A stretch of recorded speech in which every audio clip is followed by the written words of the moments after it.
জুলাই গণ অভ্যুত্থানে আহত শহীদদের পুনর্বাসন এবং ফ্যাসিবাদ বিরোধী শক্তিকে প্রতিহত করার লক্ষ্য নিয়ে আত্মপ্রকাশ করল নতুন প্ল্যাটফর্ম আপ বাংলাদেশ।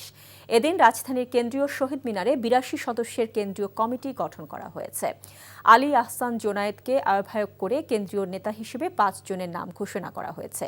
সদস্য সচিব হিসেবে আরেফিন মোহাম্মদ হিজবুল্লাহ, মুখপাত্র শারমিন সুলতানা ইরা, প্রধান সমন্বয়কারী হিসেবে রাফে সালমান রিফাত এবং প্রধান সংগঠক হিসেবে নাইম আহমেদকে মনোনীত করা হয়েছে। এছাড়া জুলাই অভ্যুত্থানে শহীদদের পরিবারের সদস্যরা বক্তব্য রাখেন। তারা বলেন, গণহত্যা এবং ফ্যাসিবাদের ধারক হিসেবে আওয়ামী লীগকে নিষিদ্ধ করা এখন সময়ের দাবি। আহ্বায়ক বলেন, প্রাথমিকভাবে শহীদ পরিবারের পুনর্বাসন এবং ফ্যাসিবাদ বিরোধী অবস্থান নিয়েই তারা কার্যক্রম পরিচালনা করবেন।